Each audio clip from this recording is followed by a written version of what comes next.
chers amis et camarades, mes chers compatriotes, je veux remercier les artisans du projet France qui, depuis 3 mois, depuis l'appel du Montbeuvray, ont travaillé, réfléchi, discuté, se sont unis pour faire émerger et proposer un projet alternatif pour notre pays, la France.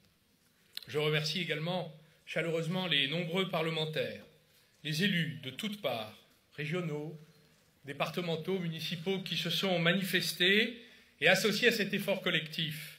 Ils sont ici présents, nombreux, et je leur souhaite la bienvenue à Frangy-en-Bresse, que nous pourrions appeler Frangy-en-France. La France, notre pays, est un pays blessé, meurtri, parfois démoralisé. Nous sentons les bases de l'édifice qui nous unit s'affaisser par secousses. Nous savons parfaitement que ce que nous avons construit en commun pourrait disparaître si nous n'y prenions pas garde. La République et l'unité nationale menacées par les attaques terroristes. La construction européenne menacée de dislocation par l'incapacité des dirigeants à respecter les peuples européens. La démocratie et l'état de droit menacés par la démagogie des dirigeants politiques. L'économie épuisée par l'absurdité de politiques d'austérité contraires à l'intérêt de la France comme de l'Europe. L'économie réelle menacée une nouvelle fois d'une nouvelle crise financière, puisqu'aucune décision prise pour limiter les excès de la finance ne l'a été. L'appauvrissement des Français, des classes moyennes et populaires, l'explosion du nombre de chômeurs qui jettent nos compatriotes par millions dans les bras de partis extrémistes et dangereux. Nous risquons maintenant la division, la fragmentation, désormais l'affrontement entre Français dans une forme de guerre civile larvée qui ne dit pas son nom et que nos ennemis ont programmé pour nous abattre. Nous ne leur ferons certainement pas ce cadeau. Parce que je sais surtout que les Français forment un grand peuple capable d'intelligence collective, disposant de ressources d'optimisme, d'imagination, de capacité de résistance extraordinaire. Un grand peuple qui a su combien de fois illuminer le monde, éclairer l'Europe et tracer son chemin singulier dans la marche difficile de l'histoire. Le projet que je viens proposer, c'est un projet qui s'appuie sur ces ressources pour bâtir avec vous et avec les Français une nouvelle France. C'est un projet audacieux pour un pays meurtri. C'est un projet unificateur pour un pays divisé. C'est un projet patriotique pour un pays qui ne sait plus où il va. Est-ce un projet socialiste? Oui, pour une grande part, par filiation, de par ce que je suis et d'où je viens. Mais pas seulement. C'est aussi un projet qui affirme la conviction écologique en ce qu'il affronte la conscience des dangers planétaires. C'est également un projet qui puise son inspiration dans les sources du gaullisme social, en ce qu'il renoue avec l'affirmation de la France. C'est un projet républicain destiné à faire face à la tempête qui se lève. C'est un projet de gauche, une gauche ancrée dans la réalité, qui préfère l'efficacité au slogan du prêt-à-porter idéologique. C'est un projet, enfin, volontariste, qui propose de briser quelques barrières prétendument infranchissables. Alors on vous expliquera très vite, dans pas longtemps, quelques heures, comme à l'accoutumée, qu'on ne peut pas, que ce n'est pas possible, qu'il ne faut pas, qu'il faut garder le statu quo. En vérité, ceux qui veulent vous faire croire qu'on ne peut jamais, qu'on ne peut pas, ce sont ceux qui ne veulent pas. Ils ne veulent d'ailleurs jamais. Gardons ce que nous avons. Ne cherchons pas à changer, transformer, surtout pas. C'est pourquoi je propose au contraire d'affronter la difficulté de faire.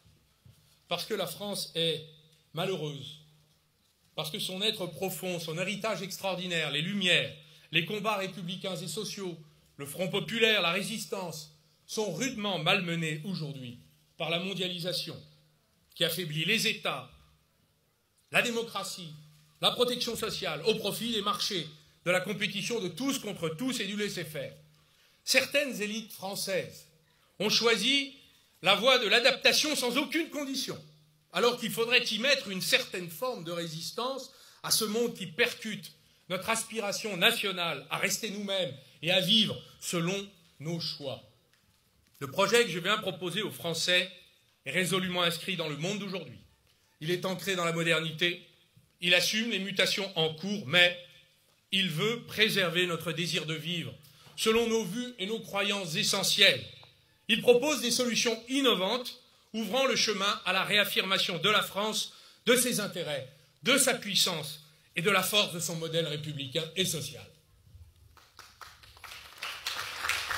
En vérité, je n'aurais pas dû être là devant vous à proposer un projet alternatif. Car pour moi, l'alternative était celle que nous avions cru mettre au pouvoir il y a 4 ans.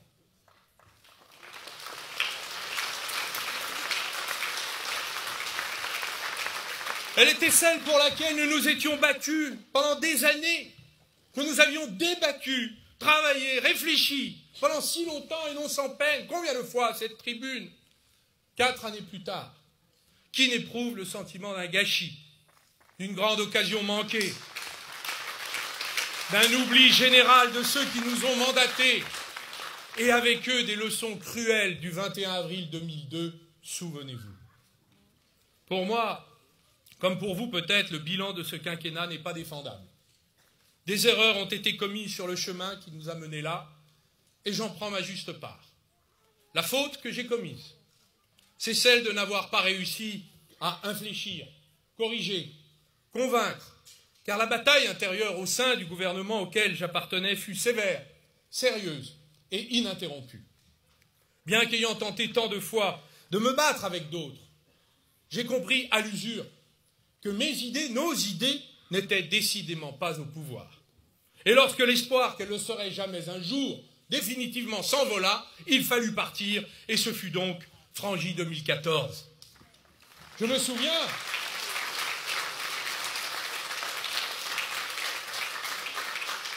souviens des hauts fourneaux de Florange, qui, s'ils avaient été nationalisés comme mon ministère l'avait proposé, fumeraient aujourd'hui encore dans cette fière Lorraine, au cœur d'acier.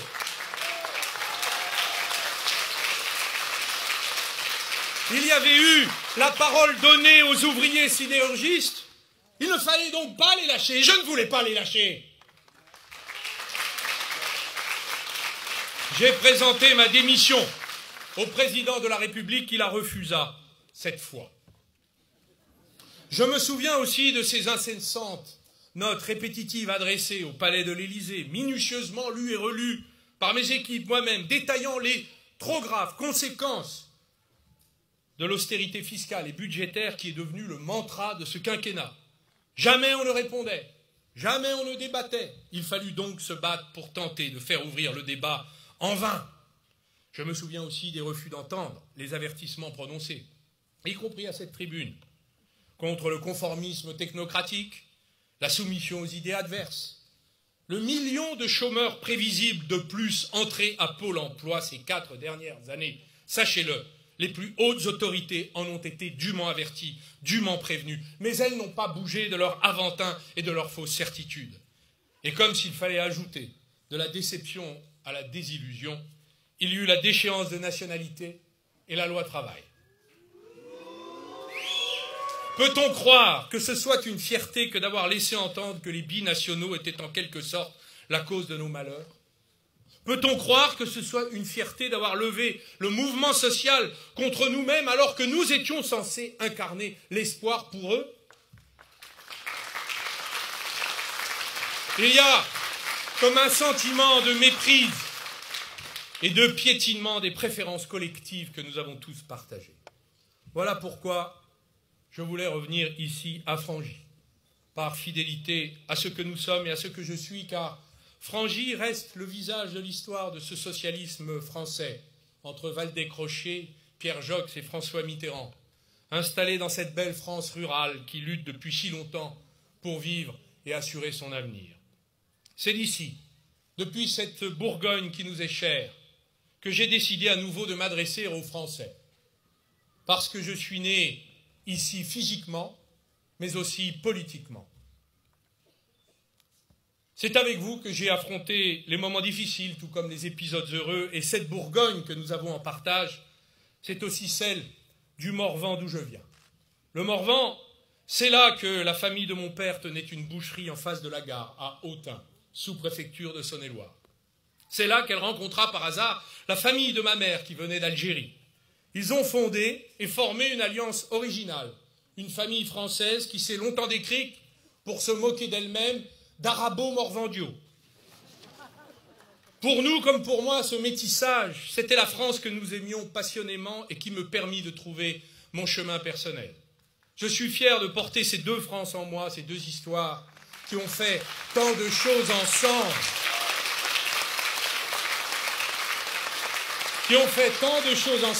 et ont surmonté la peur qu'elles éprouvaient de leurs propres différences, dans une République qui n'a jamais cessé de les réunir.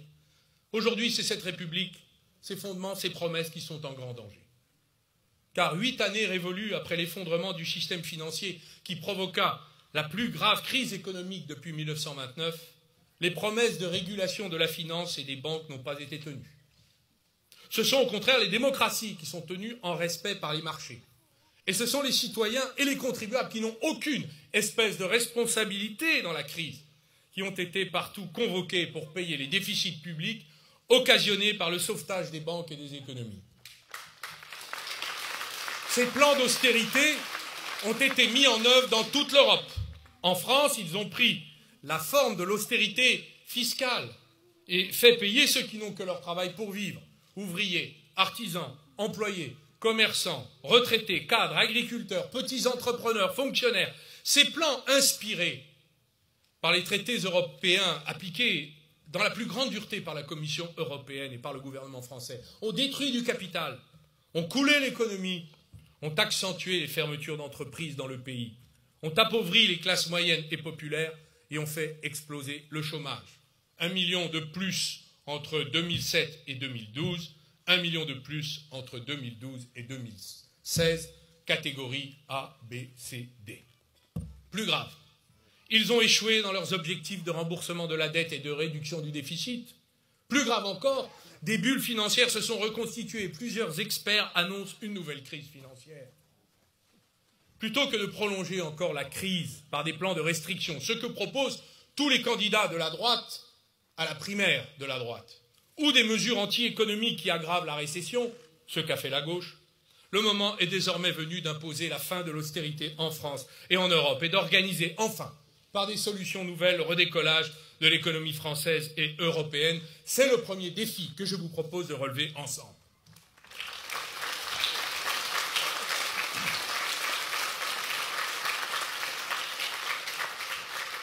Pendant que notre pays est confronté aux difficultés économiques, la France est depuis 18 mois exposée à des attaques terroristes sans aucun précédent sur notre territoire.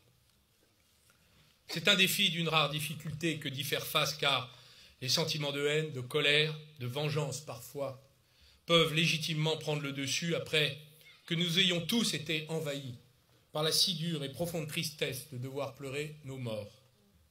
Pourtant, il faut garder la tête froide, examiner les faits à travers le prisme de la vérité. Et la vérité conduit à dire que nos ennemis n'ont pas choisi la France comme cible par hasard. Ceux qui commanditent les attentats sur le sol français ont constitué un proto-État, le groupe État islamique, qui occupe un territoire, asservit les populations musulmanes, met en œuvre un projet totalitaire, organise des expéditions criminelles, bénéficie de financements douteux et d'alliés contestables. Ceux-là nous prennent pour le maillon faible des pays occidentaux en raison de la part importante de nos compatriotes se reconnaissant dans la culture d'origine arabo-musulmane. Ce groupe État islamique voudrait retourner ceux-là de nos compatriotes contre leur propre pays, la France. Il connaît l'état des tensions à l'intérieur de notre pays. Il examine et exploite la faiblesse de notre unité républicaine. Et je n'hésite pas à dire qu'il souhaite la victoire du lepénisme et fera tout pour l'obtenir pendant la campagne électorale en semant encore plus la terreur, en tentant de nous jeter encore plus les uns contre les autres, pour que nous nous accusions mutuellement les uns les autres de telle faiblesse, de telle inaptitude, de telle incompétence. Il espère, par-dessus tout, que nous abandonnerons les protections de l'état de droit, les libertés individuelles pour obtenir davantage d'affrontements entre Français. Il veut que le pays de Voltaire et de Rousseau, le pays de la Révolution française, du serment du jeu de paume, de la Déclaration des droits de l'homme et du citoyen, renonce à ces principes pour nous pousser à l'arbitraire et exploiter contre nous ceux qui pourraient en être les victimes. Nous serons impitoyables et inflexibles. Et nous serons forts parce que la société française saura s'unir pour faire face. Notre seule réaction doit être celle de ne pas céder à la provocation de l'ennemi. Et dans une grande maîtrise de nous-mêmes, avec le sang-froid nécessaire, tenir bon face à la menace.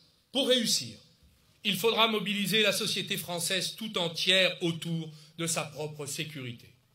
Car il est possible de réduire par l'entraide, l'action collective d'une société, les dégâts humains et moraux du terrorisme, comme d'autres pays ont su parfaitement le faire.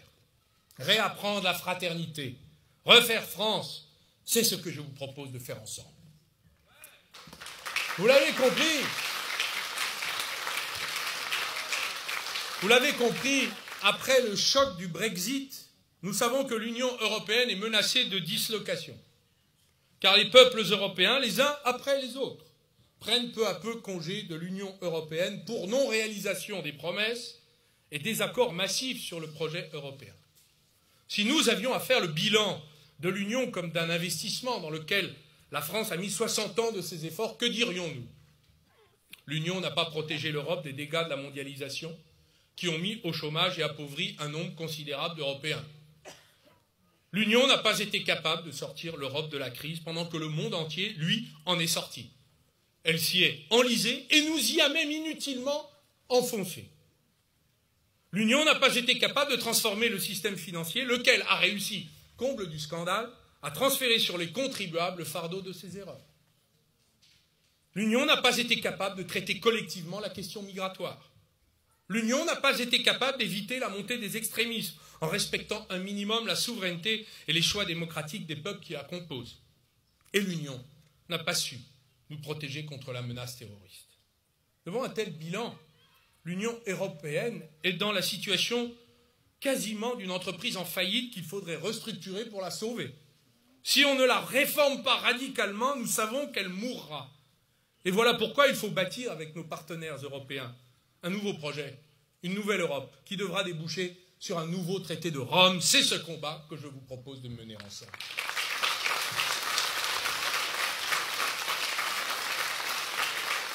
Pendant que l'Europe menace de s'affaisser, chacun a également compris qu'un compte à rebours écologique dans la lutte contre le dérèglement climatique a commencé à se déclencher au-dessus de nos têtes. En 2015, ce débat a été définitivement tranché par les organisations internationales, et notamment l'ONU. Des preuves incontestables et inquiétantes ont été rassemblées du réchauffement de la planète, qui est beaucoup plus rapide qu'on ne l'imaginait. Il est d'origine humaine, et ses conséquences seront catastrophiques. À l'échelle d'une génération, nous savons que nos propres enfants, déjà nés, connaîtront à la fin de leur vie les conséquences de nos inconséquences.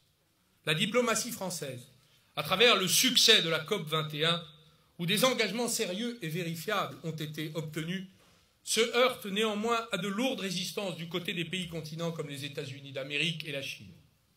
L'Europe, où des efforts importants ont été réalisés, est aujourd'hui concurrencée par d'autres pays qui refusent de se soumettre aux mêmes efforts. Les Français et Européens ont changé leurs lois, réduisent leurs émissions de gaz carbonique, mais continuent à importer sans aucune limite des produits ultra-carbonés. L'impératif écologique justifie désormais la réforme du commerce mondial par l'instauration au minimum de taxes carbone internationales sur les produits importés qui décourageront la poursuite de la destruction planétaire. L'Union européenne et la France doivent engager et conduire une telle réforme. Ce serait un protectionnisme raisonnable, utile et de bon aloi, décidé dans l'intérêt collectif des habitants de la planète. Pourtant, l'écologie n'est pas à mes yeux une expédition punitive contre des hommes qui auraient commis des fautes. L'écologie contribue à une croissance saine, elle rapproche les lieux de production industrielle et agricole des lieux de consommation. C'est sa juste contribution au Made in France. C'est cette mutation que je vous propose de mener ensemble.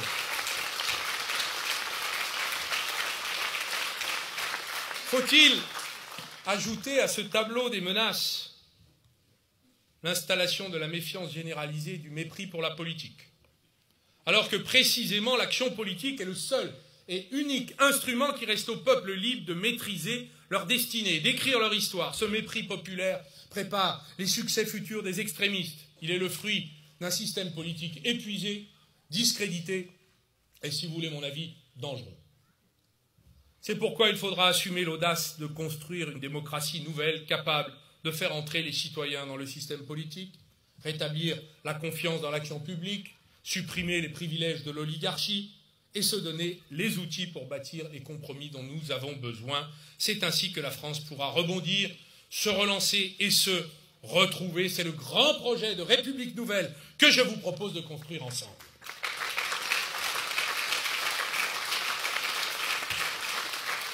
Vous l'avez compris, la France n'a plus besoin de dirigeants qui gèrent l'affaissement du pays et du système.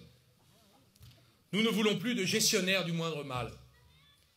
Elle en a déjà eu beaucoup, qui ne voulaient prendre aucune décision courageuse. Cela nous a coûté cher de toujours différer, de préférer retarder, de choisir de s'aveugler. La facture n'en a été que plus lourde. On ne gérera plus un système qui s'écroule, on devra le transformer. Au contraire, le changer. Je vous propose que nous soyons les ingénieurs, les inventeurs de cette nouvelle France et que nous prenions les moyens de le faire. Après mon départ du gouvernement, il y a 2 ans, jour pour jour, j'ai fait le choix de retourner parmi les Français. Je me suis formé, comme le font des millions de Français, en transition professionnelle. J'ai choisi de gagner ma vie dans le privé et de travailler comme entrepreneur indépendant et libre. Ma liberté de pensée, de parole et d'action est donc totale. À la tête d'une start-up qui a fait son chemin, nous avons créé quelques emplois, trouvé des investisseurs et des contrats, amélioré la technologie, construit un modèle économique et industriel. Ce retour à la vie ordinaire est à mes yeux bien préférable à toute forme de carrière politique à vie, coupée de la réalité, tournant à vide et ayant perdu la compétence et la connaissance du réel. Mon expérience que je propose aux Français est différente. Les 8 années de jeunesse pendant lesquelles j'ai exercé le métier d'avocat m'ont enseigné l'injustice sur terre. Les 15 années de mandat parlementaire m'ont appris la faiblesse de notre démocratie. Les 4 années comme président du département de la Saône-et-Loire m'ont formé aux difficultés de la gestion et les 2 années et demie au ministère de l'économie et du redressement productif m'ont convaincu que pour transformer ce pays tel que nous l'avons rêvé, il fallait les leviers d'action du président de la République. Voilà pourquoi nous avons lancé le projet France avec plusieurs dizaines de milliers de nos compatriotes. Voilà pourquoi je suis revenu ici à Frangy. Je suis revenu pour agir, pour m'engager, et cette fois, pour réussir. Je suis candidat à la présidence de la République française.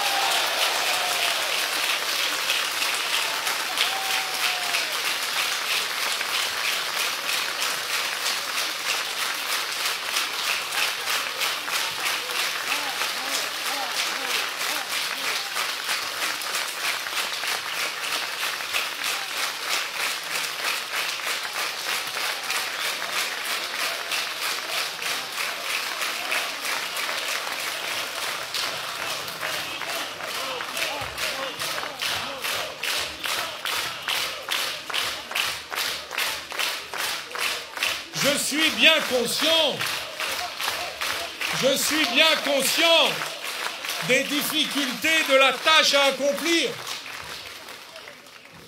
Je sais que jusqu'au mois de mai 2017, le chemin sera escarpé, les obstacles à vaincre innombrables, mais je suis convaincu que nous pouvons cette fois l'emporter. Si je suis candidat au rassemblement d'une majorité de Français, c'est d'abord parce qu'il m'est impossible, comme à des millions de Français, de soutenir l'actuel président de la République.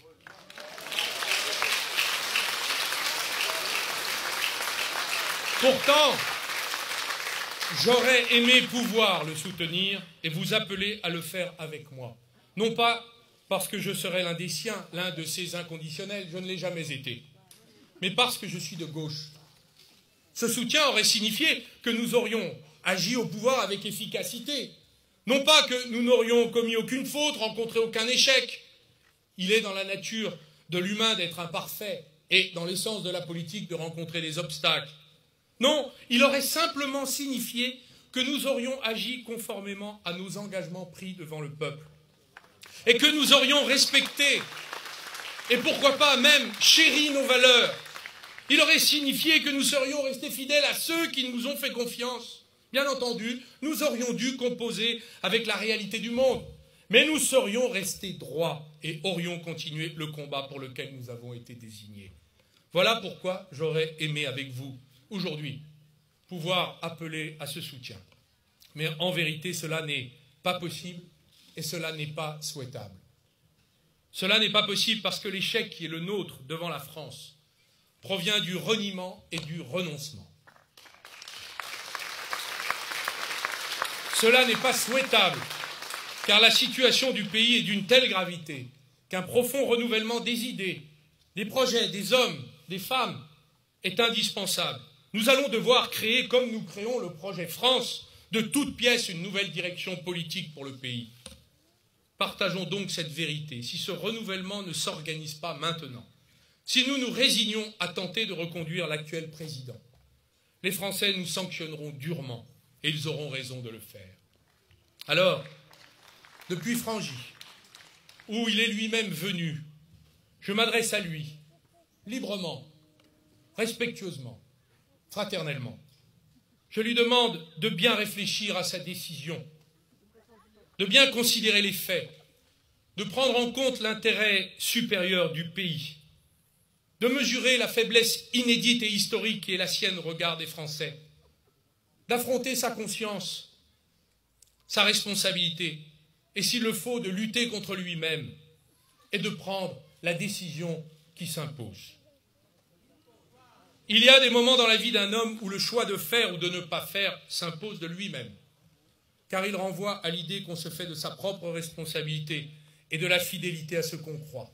Pour ma part, j'ai décidé de rester fidèle à mes engagements, à mes idéaux, à mes convictions, plutôt que de me soumettre, par faiblesse, par conformisme, par résignation, par fatigue peut-être, ou pire, par calcul. Cette fidélité pour moi est la seule qui compte. Et la responsabilité que j'ai décidé de prendre, qui est pleine de difficultés et d'épreuves à venir, c'est celle de me battre pour que nos idées arrivent enfin au pouvoir. Voilà pourquoi je suis candidat à l'élection présidentielle de 2017.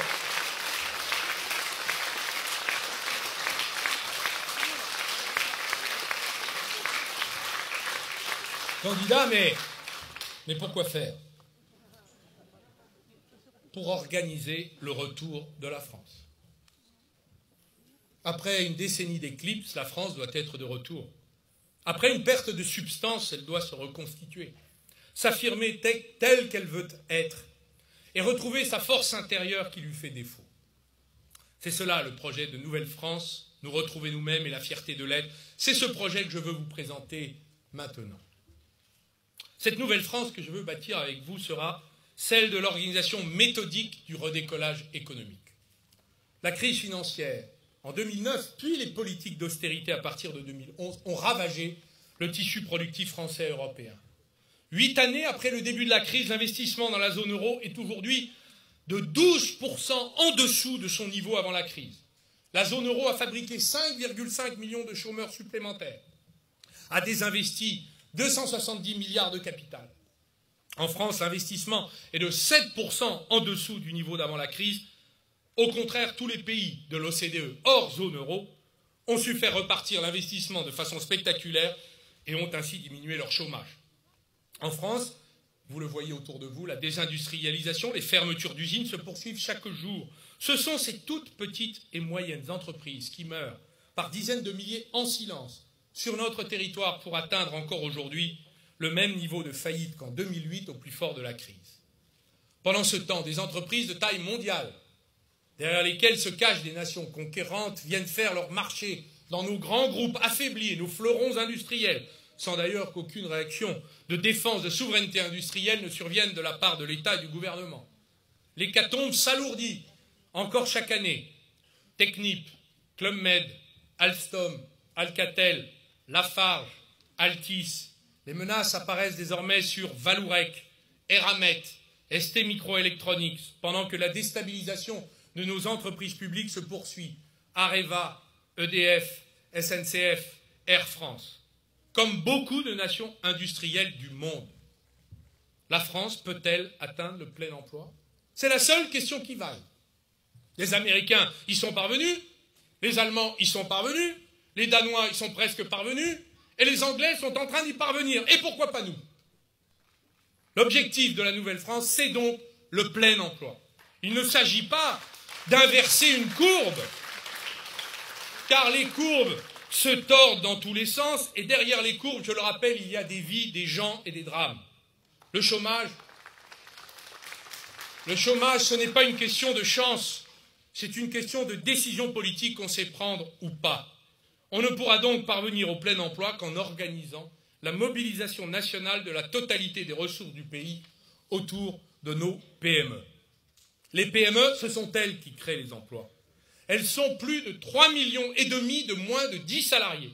Il suffirait d'une seule embauche dans chacune d'entre elles pour régler l'essentiel du problème du chômage. Pas 2 embauches, une seule.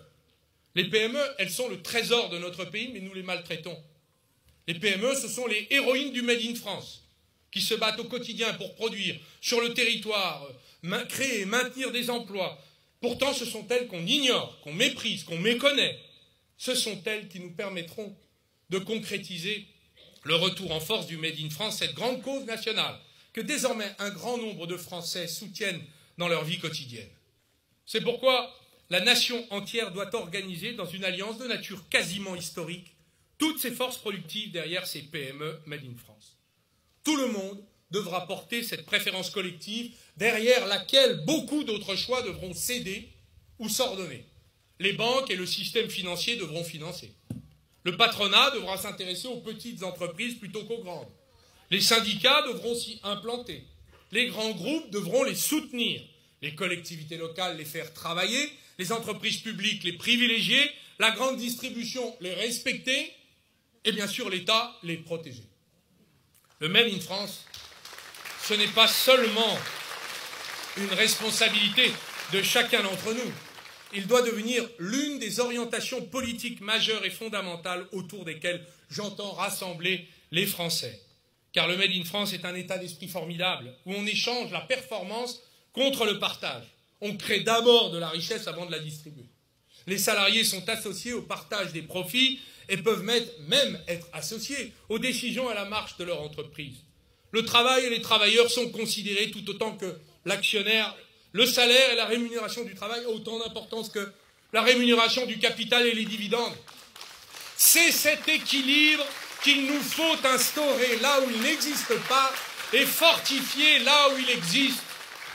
Le Made in France, c'est cette nouvelle alliance entre les forces productives, entre le capital et le travail. C'est une alliance équilibrée autour de nos PME que je vous propose d'organiser de façon concrète. Notre épargne est une des plus fortes du monde, mais nous ne l'utilisons pas. Nos marchés publics, passés par l'État, les collectivités locales, les hôpitaux, l'argent de nos impôts, sont une manne exceptionnelle. Nous ne l'utilisons guère. Nos grandes banques privées obtiennent du crédit à distribuer par centaines de milliards en provenance de la Banque centrale européenne, mais elles ne l'utilisent pas. Nous avons les moyens d'organiser le redémarrage de l'économie, mais nous nous l'interdisons à tort. C'est pourquoi je propose qu'il soit obligatoire d'investir entre 10 et 20% des montants d'épargne que les Français placent dans leur assurance vie vers les PME situées sur le territoire national en contrepartie de la défiscalisation dont elles bénéficient. Ce sera au minimum 150 milliards en 5 ans qui vont enfin s'investir dans l'économie française. Notre épargne, nos économies doivent servir aux PME Made in France. Je propose également de réserver pendant une période de 8 ans, le temps que la France se réindustrialise, 80% des marchés publics, des collectivités locales, de l'État, des hôpitaux, aux PME travaillant sur le sol national. Ce sont 80 milliards minimum de travail annuel pour l'appareil productif en plus.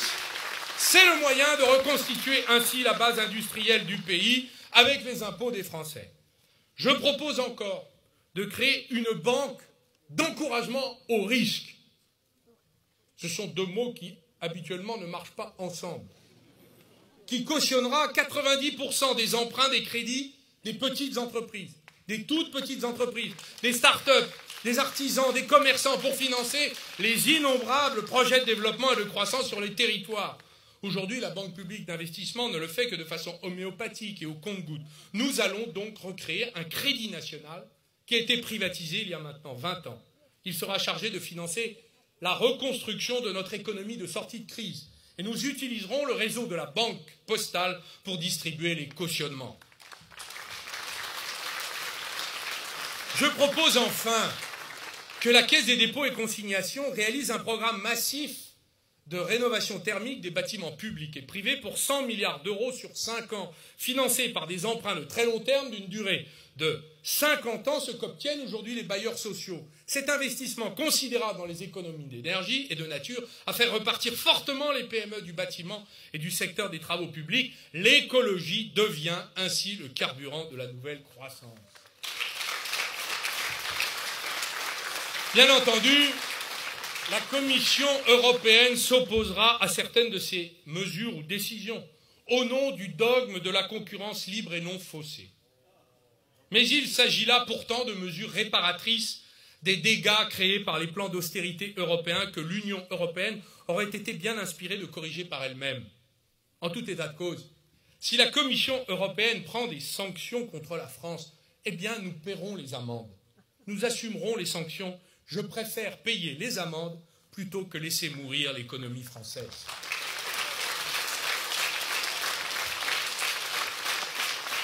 Le redécollage des entreprises ne peut pas fonctionner sans le soutien au pouvoir d'achat de ceux qui travaillent et souvent travaillent dur.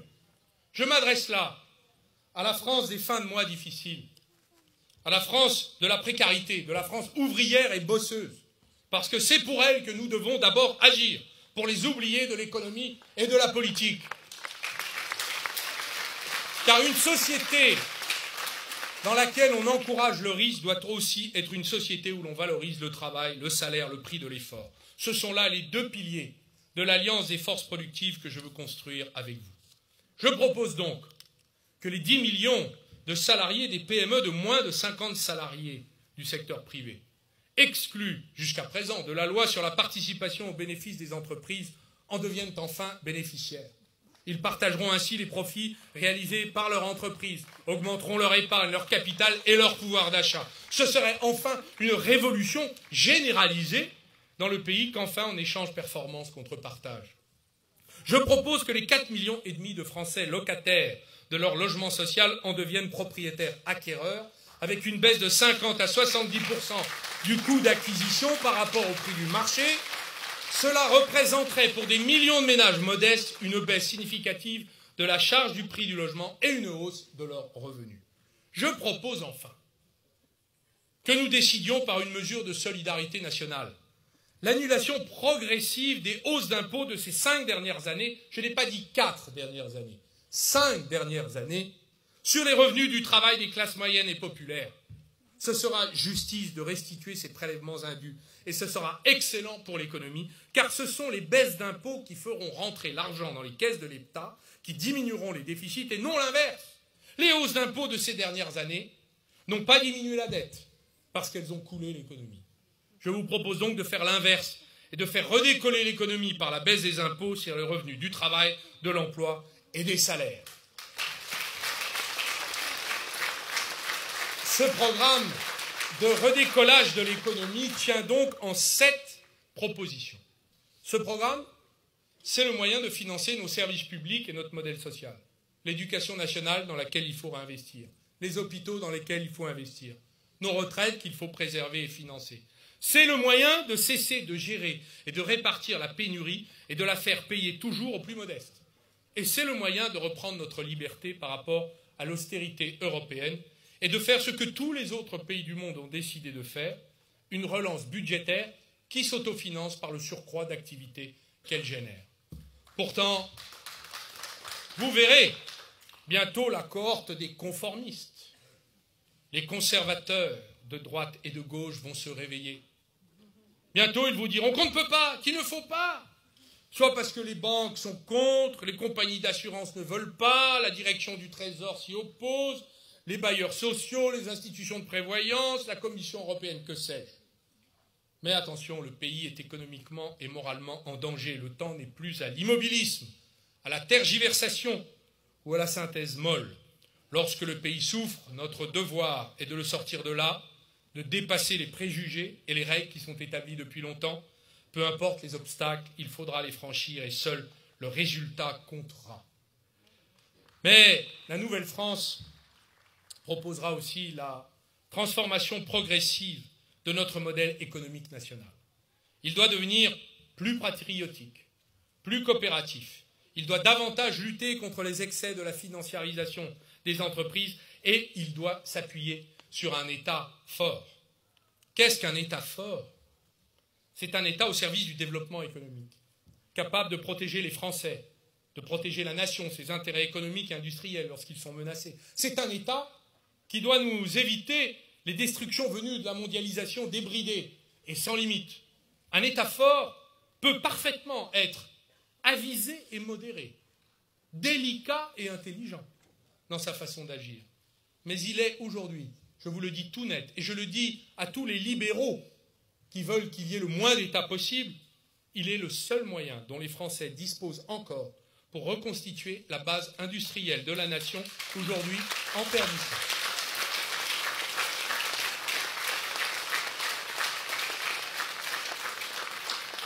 Avec un État fort, l'économie peut enfin relever la tête. Nous allons protéger, parce que nous le devons, nos fleurons industriels contre le démantèlement et la perte de contrôle.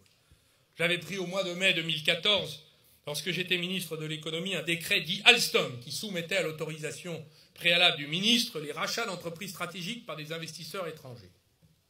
Si ce décret avait existé beaucoup plus tôt, on aurait évité la prise de contrôle par Mittal d'Arcelor. On aurait évité Péchinet et sa disparition, Alstom et son rachat. Et si mon honorable successeur l'avait utilisé, Alcatel n'aurait pas été démantelé, mangé par Nokia à si bon compte.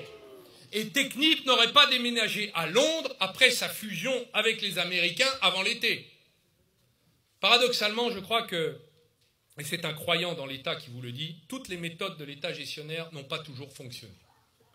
Je vous propose que nous essayions de façon innovante l'alliance publique-privée. C'est aussi cela l'alliance des forces productives. C'est cela un État fort. Je propose que nous constituions un fonds de mise en commun de toutes les institutions financières privées et qu'elles se rassemblent dans un cadre patriotique qui aura pour mission de protéger le capital des grandes entreprises, financer leur développement et maintenir les centres de décision en France. Les Japonais font cela avec beaucoup d'intelligence et de discrétion. Sachons-le à notre tour le faire. Je propose encore que nous construisions avec le secteur privé et l'État comme actionnaire des conglomérats nouveaux capables de développer nos savoir-faire, nouer des alliances internationales, capables de devenir des champions européens et mondiaux dans les mines, la métallurgie, dans la pharmacie, dans les semi-conducteurs. Nous pouvons reconstituer notre puissance industrielle et les emplois qui vont avec sur le territoire national. Je propose enfin que le secteur privé et l'État ensemble financent des projets industriels innovants dans lesquels la France pourrait être leader mondial dans 5 à 10 ans. J'avais créé avec le secteur privé 34 plans industriels qui ont malheureusement été dilués. Nous sommes devenus un des meilleurs incubateurs technologiques au monde, mais personne ne s'occupe de financer la croissance de ces pépites technologiques qui se font racheter et partent se développer ailleurs, comme tel est le cas dans l'industrie de la robotique. Enfin, je crois que nous n'avons aucune raison ainsi de craindre le choc technologique et sociétale de la révolution numérique. Cette vague d'innovation qui bouleverse les métiers, les entreprises, les comportements et même la démocratie. Le nouveau monde nous appartient si nous décidons de nous y investir et d'y investir. C'est le Made in France de demain. Préparons-le tous ensemble. Car pourquoi donc laisser à Elon Musk, ce Californien brillant, fondateur de Tesla et inventeur des fusées SpaceX, la primeur des défis industriels quand nous-mêmes nous pouvons les faire? Pour réaliser ce chantier de reconstruction de l'industrie nationale ravagée par la crise, je n'hésiterai pas, s'il le faut, à nationaliser temporairement ou partiellement une des 5 grandes banques françaises.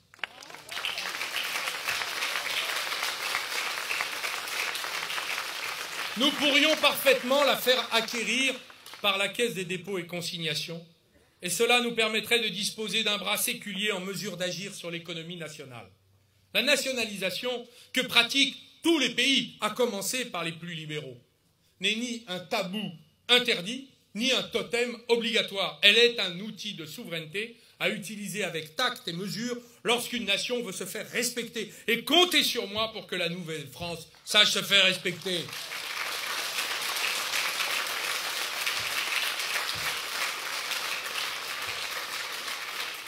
La Nouvelle-France que je veux bâtir avec vous imaginera aussi la réinvention de notre modèle social.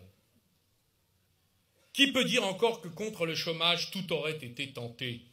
Bien au contraire, tout reste à inventer. Sait-on qu'avec la directive sur les travailleurs détachés, on importe le chômage des autres pays européens comme si nous n'avions pas assez du nôtre?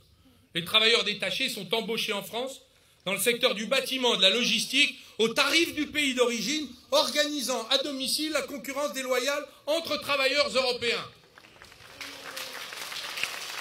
En France, un rapport parlementaire fait état d'un demi-million de travailleurs détachés sur nos chantiers et sur nos routes, payés au lance-pierre et employés par des entreprises françaises. Je propose de mettre fin à ce dumping social à domicile en décidant la suspension unilatérale de cette directive pour le cas où nos partenaires européens refuseraient une fois encore de l'abroger. Sait-on également que seuls 2% de l'argent de la formation professionnelle bénéficie aux chômeurs? Pourtant, les mutations technologiques d'ampleur qui sont en cours, la montée de la robotisation, justifient que les chômeurs soient formés aux nouveaux métiers quand ils perdent leur. Je propose que chaque chômeur soit obligatoirement formé à un nouveau métier pendant 1 an sur les 24 mois d'indemnité d'assurance chômage. Cet investissement doit être intégralement financé par la formation professionnelle et les entreprises devront accueillir les chômeurs en formation. L'argent de la formation professionnelle, mal employé, souvent gaspillé, n'est ni efficace ni équitable car il ne bénéficie ni aux non-diplômés, ni aux moins qualifiés, ni aux chômeurs de longue durée, et il doit être enfin utilisé pour redonner un métier aux chômeurs qui se sentent abandonnés et livrés à eux-mêmes. Je propose enfin que les établissements de pôle emploi dans chaque région et les budgets de formation professionnelle des conseils régionaux et des chambres de commerce fusionnent en un seul service local et autonome, dont les dirigeants seront élus au suffrage universel dans chaque région au moment des élections régionales. Ces commissaires élus, chargés de la réduction du chômage, auront à leurs mains, outre Pôle emploi, le contrôle des budgets de formation professionnelle régionaux, les outils de formation des chambres de commerce. Ils pourront enfin, sur le terrain, s'occuper de former les chômeurs. Les dirigeants élus rendront des comptes à la fois aux citoyens qui veulent que le chômage baisse, aux chômeurs qui cherchent du travail, aux employeurs qui cherchent des employés qui ne les trouvent pas. Il y en a encore aujourd'hui environ 300 000. Mais c'est une chose, et je veux le dire ici avec solennité, que je n'accepte pas. C'est qu'on détruise les protections des salariés contenues dans le droit du travail sous prétexte qu'elles seraient responsables du chômage.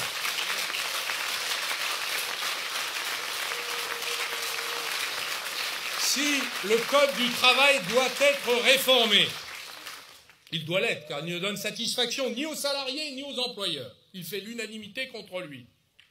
Ce ne sera que par un compromis où chacun doit pouvoir être gagnant.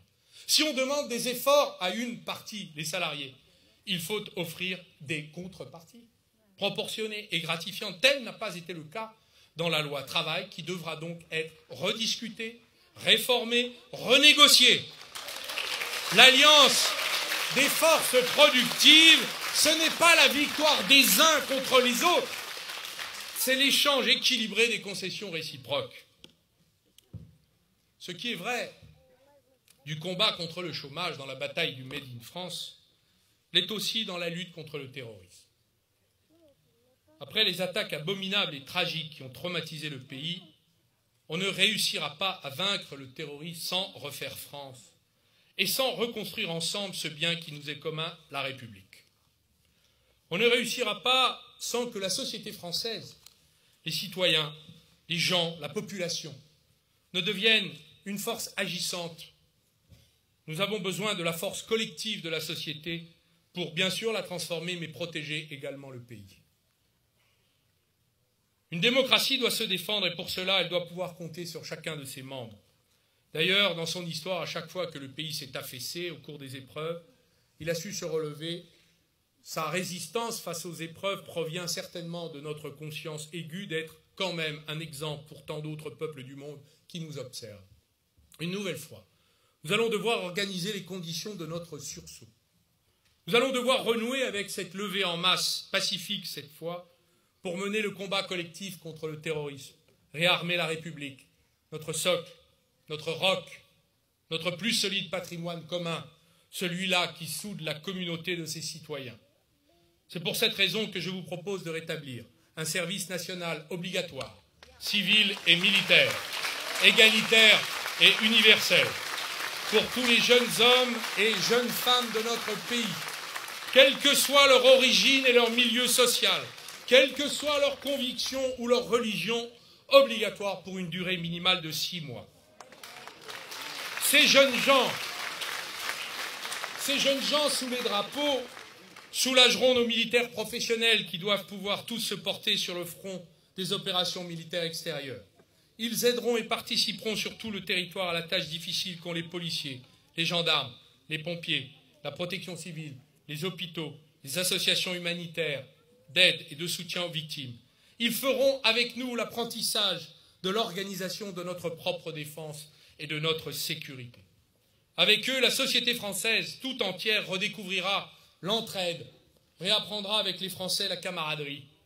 Et nous mettrons ensemble en œuvre ce beau mot de fraternité qui semble parfois avoir disparu. Tous les jeunes gens, jeunes hommes, jeunes femmes, enfants de riches ou de pauvres, seront traités sur un pied d'égalité. Fils de bourgeois, filles des quartiers, peu importe leur religion, mais tous d'abord français et passionnément au service de la France. Est-il permis de rappeler que les années Sarkozy nous ont fait prendre beaucoup de retard dans la lutte contre le terrorisme. L'affaiblissement du renseignement territorial a été organisé avec la disparition des renseignements généraux. La destruction de la police de proximité a été décidée, ce qui nous a fait perdre 10 ans de vigilance et d'encadrement dans les zones sensibles aujourd'hui minées par le djihadisme. La chute des effectifs de police et de gendarmerie nous conduit aujourd'hui à des forces de sécurité épuisées et en nombre encore insuffisant. Le rétablissement du service national pour les jeunes Françaises et les jeunes Français permettra de rattraper ce retard, de reconstruire une police de proximité à la République de revenir dans ces territoires perdus.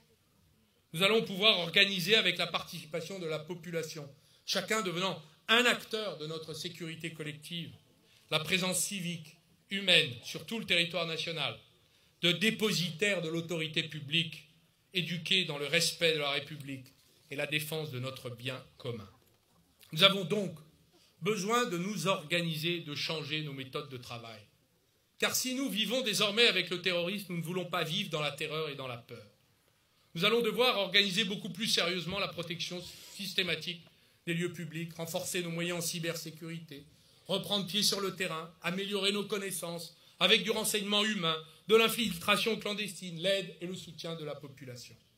Les débats actuels menés par la droite, engagés dans un concours l'épine de surenchères dangereuses pour nos libertés, au point de réclamer un camp d'arrestation sur simple soupçon administratif, un Guantanamo à la française, sont dérisoires, relèvent de la politique spectacle et ouvrent la porte à l'arbitraire qui se retournerait contre nous, la France, donnant à voir au monde un triste retournement de ses propres valeurs. On peut toujours faire des concours de durcissement de nos lois, mais les terroristes se moquent de nos lois. Ils les tourneront en ridicule et ne les craindront jamais puisqu'ils ont décidé d'assumer la mort. La seule force qu'ils ne pourront jamais vaincre, jamais contourner, c'est la mobilisation de toute la société française dans sa participation à la lutte contre le terrorisme.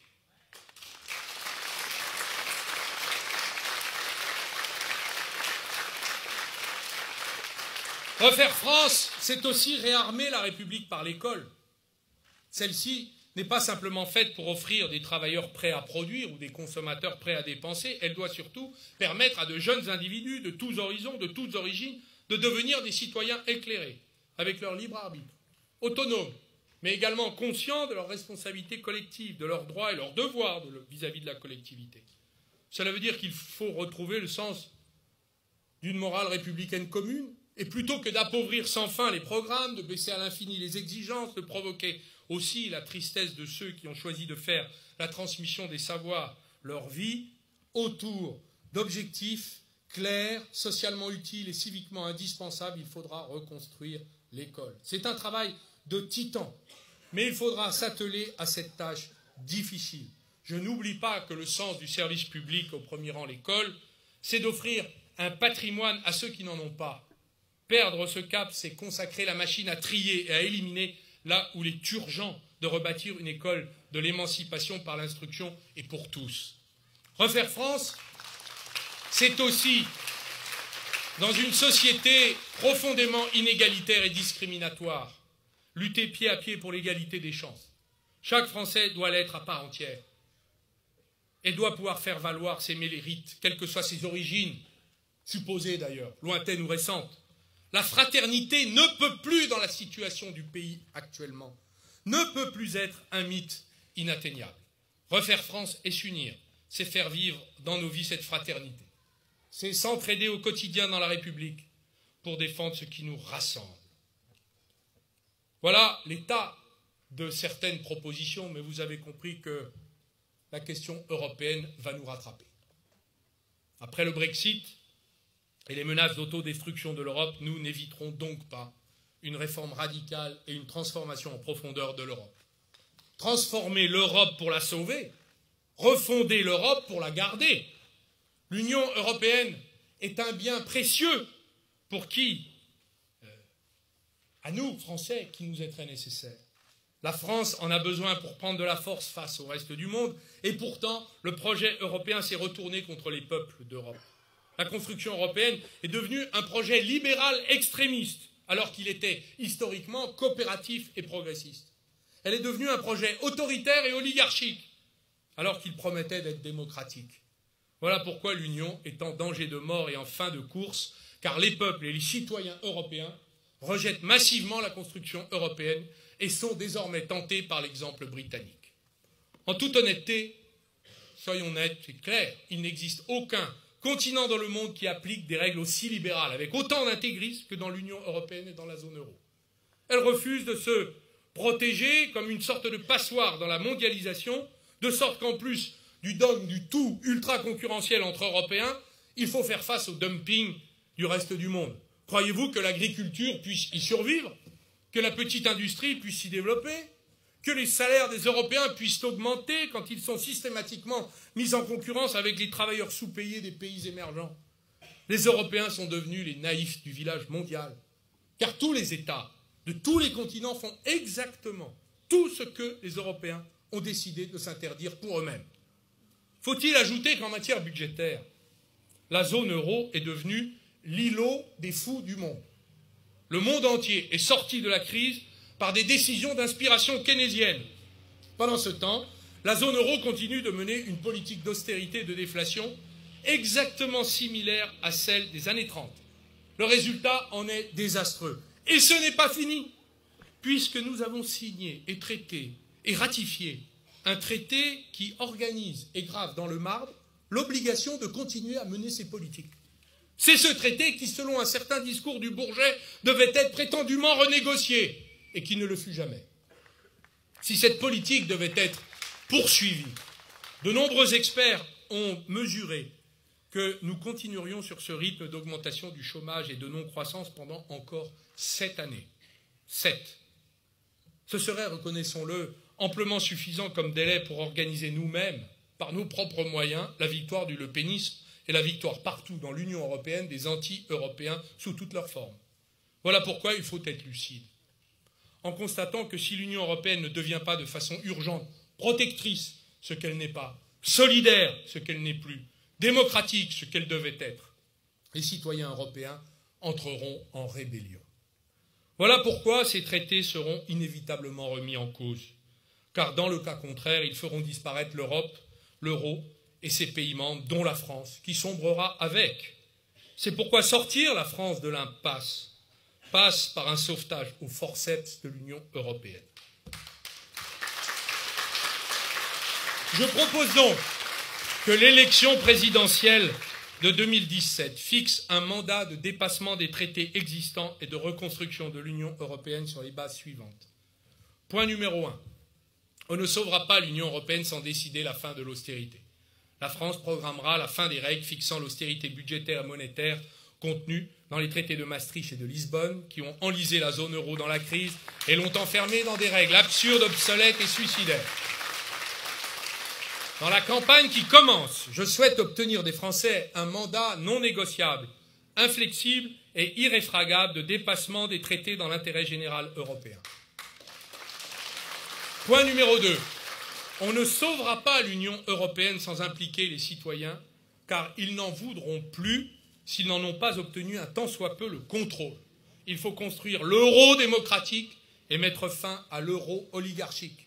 Un gouvernement économique de la zone euro doit être créé et évoluer sous le contrôle démocratique d'un Parlement qui doit pouvoir contrôler les décisions prises sur le plan budgétaire et monétaire. Si c'est un gouvernement et un Parlement qui décident des choix économiques, ce ne sont plus des règles immuables, aussi absurdes qu'obsolètes que celles créées par les traités que nous aurons à subir, mais des choix politiques évolutifs émanant d'une enceinte démocratiquement constituée. Point numéro 3. On ne sauvera pas l'Union européenne sans redistribuer les pouvoirs entre la souveraineté partagée entre Européens et la souveraineté nationale reconstituée au profit des peuples et des citoyens d'Europe. On a confondu la mise en commun souhaitable, le partage de la souveraineté souhaitable, avec l'uniformisation par la fabrication à jet continu de milliers de normes européennes qui remplacent les lois nationales et empoisonnent les modes de vie des citoyens européens. Cela a porté atteinte au sentiment de liberté des citoyens de choisir, au sens démocratique. Cette machine à produire des normes doit être limitée et l'Union européenne doit désormais s'accorder par des lois communes sur ce qui lui est strictement nécessaire. C'est pourquoi le projet européen doit être redéfini sur l'essentiel et, s'il le faut, avec les seuls pays de la zone euro, sur une vision commune et partagée, comme tel fut le cas des pères fondateurs en 1950.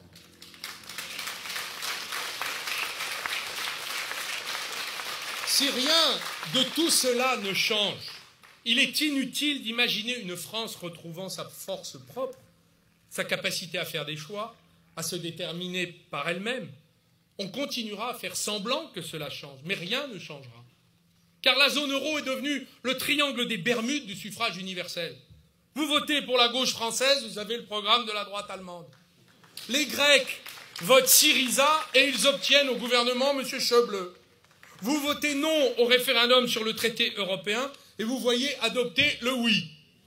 Depuis 20 ans en France, on fait des campagnes présidentielles, droite et gauche confondues, contre les choix de l'Union européenne, et au pouvoir, le président fraîchement élu prend son avion pour Berlin et Bruxelles, fait ses génuflexions et enterre immédiatement ses engagements de campagne.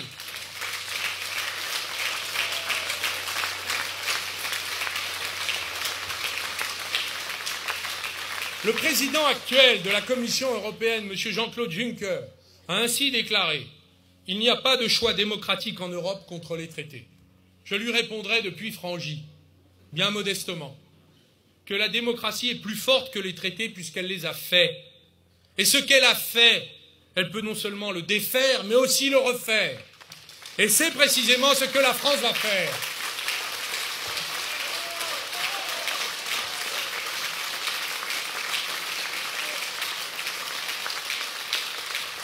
La France, pays fondateur, engagera donc cette refondation. C'est un combat difficile, épuisant, de longue haleine. Il y faudra autant d'intransigeance que d'intelligence, autant de force que de patience. Mais la France assumera cette tâche pour l'histoire, sauver l'Europe contre elle-même. Dans ces temps de grave perte de confiance dans l'action politique, la Nouvelle-France va enfin s'atteler à transformer en profondeur le système politique. Les politiques expliquent qu'ils veulent réformer la société. Je proposerai d'abord que la société réforme les politiques. Car les Français en ont assez de subir la politique ou de se sentir méprisés. Ils sont parfaitement capables d'en devenir des acteurs raisonnables. On dit que la France ne serait pas réformable, mais la réforme ne peut pas être l'addition de coups de force permanents contre la population. Confiez-nous les clés du pouvoir et laissez-nous surtout faire. Voilà le slogan universel des responsables politiques. Pour ma part, je ne crois pas qu'on puisse prétendre gouverner dans l'intérêt du peuple. Il faut désormais gouverner avec lui. Pour transformer le pays, les citoyens sont en effet la seule force efficace qui permette le changement nécessaire. C'est pourquoi je propose de faire adopter par référendum, dès l'été 2017, une réforme politique d'envergure qui établira une République nouvelle.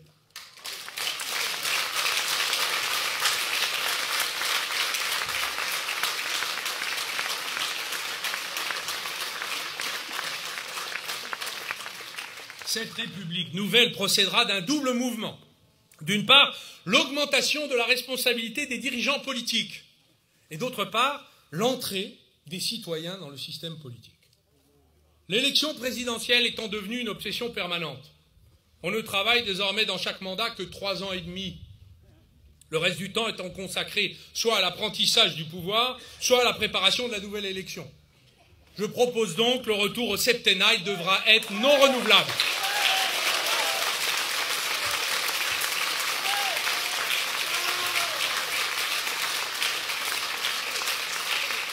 Les pouvoirs du président de la République devront être réduits, notamment en matière de nomination pour mettre fin aux mœurs monarchiques qui détruisent l'esprit républicain.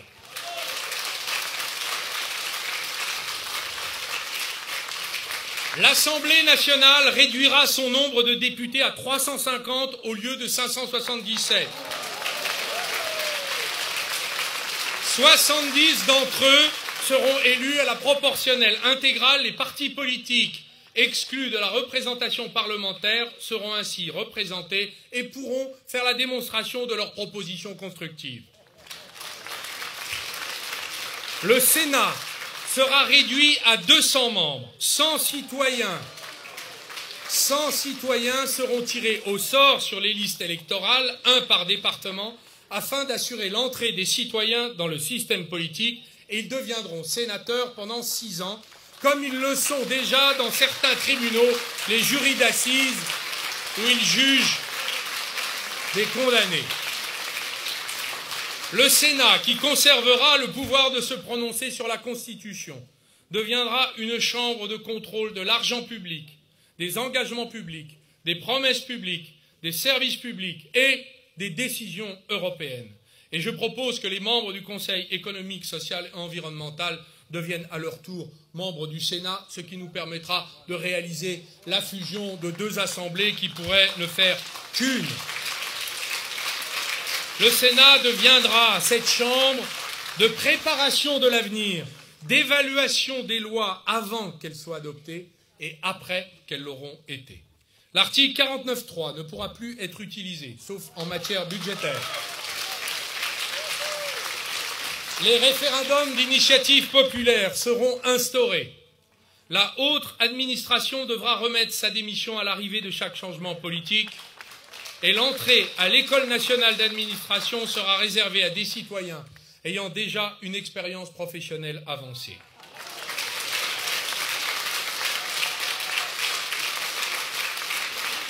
Le Conseil constitutionnel sera dépolitisé dans sa composition et ne pourra plus être saisi que par les citoyens et non plus par les parlementaires.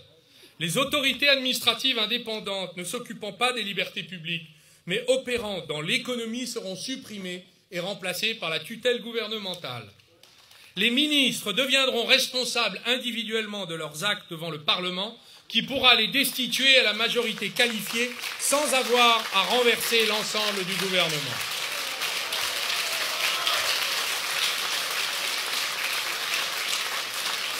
Cette République nouvelle est le moyen pour les Français de se faire à nouveau entendre et de reconquérir leur capacité d'agir et de décider par eux-mêmes. C'est une question de rétablissement de la confiance.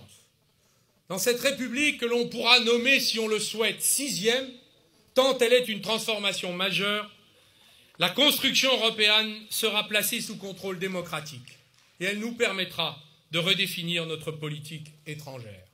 Car la France, dans les moments les plus affirmés de son histoire, a toujours défendu une politique étrangère en rapport avec son histoire et sa géographie. Son goût prononcé pour l'indépendance nationale, son refus de l'alignement sur d'autres puissances, même alliées, la construction autonome des outils militaires de sa puissance ont fait d'elle une grande nation indépendante, parlant d'une voix singulière et assurant le trait d'union entre les nations. Pourtant, depuis 10 ans, d'expéditions en aventure militaire, parfois aux conséquences hasardeuses, notre pays s'est aligné sur les vues des néoconservateurs américains qui voudraient civiliser le monde avec des avions de chasse et des bombes. La France s'est laissée entraîner dans les guerres de la famille occidentale alors que ce n'est nullement son intérêt national. Du général de Gaulle à François Mitterrand en passant par Jacques Chirac, la France a su dire, comme en 2003 devant le Conseil de sécurité des Nations Unies, en refusant de s'aligner sur les buts de guerre de l'administration américaine Bush en Irak, elle a su dire d'elle-même, je cite, « La France est un vieux pays qui n'a cessé de se tenir debout face à l'histoire et devant les hommes. » Fin de citation. La France est en effet une puissance d'équilibre qui assure un pont entre les nations. Elle n'est pas belliqueuse et doit organiser le dialogue.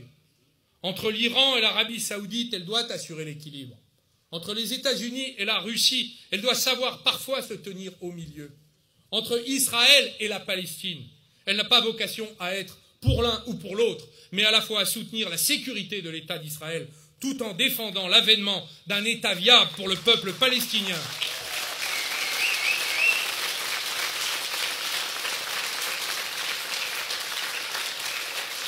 La France n'a pas davantage vocation à signer tous les traités de libre-échange concoctés par les administrations américaines et la Commission européenne. Car si je n'oublie pas ce que nous devons à nos amis américains pour notre liberté, je sais aussi que le mot « allié » ne veut jamais dire « aligné ».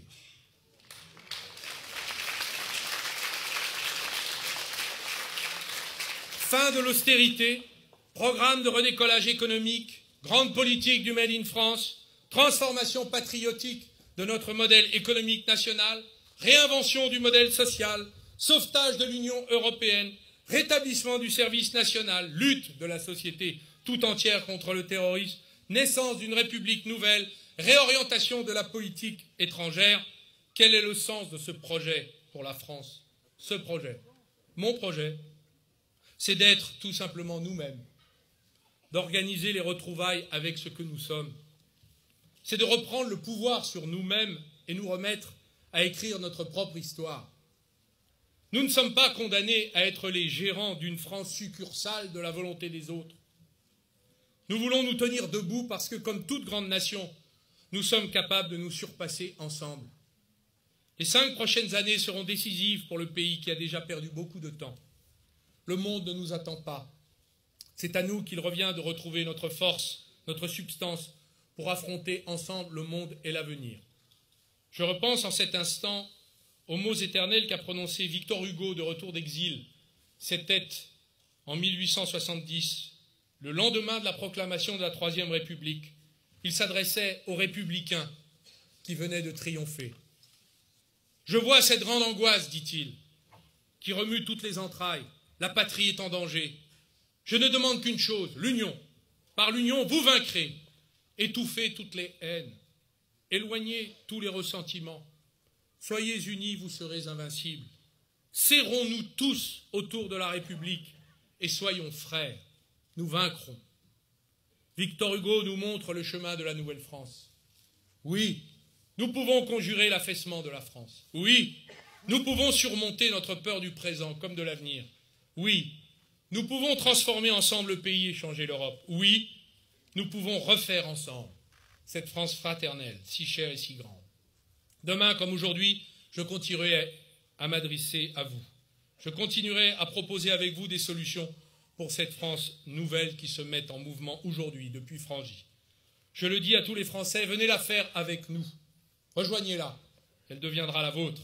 Et ensemble, nous pourrons dire plus haut, plus fort, encore plus haut, encore plus fort. Vive la République et vive la France!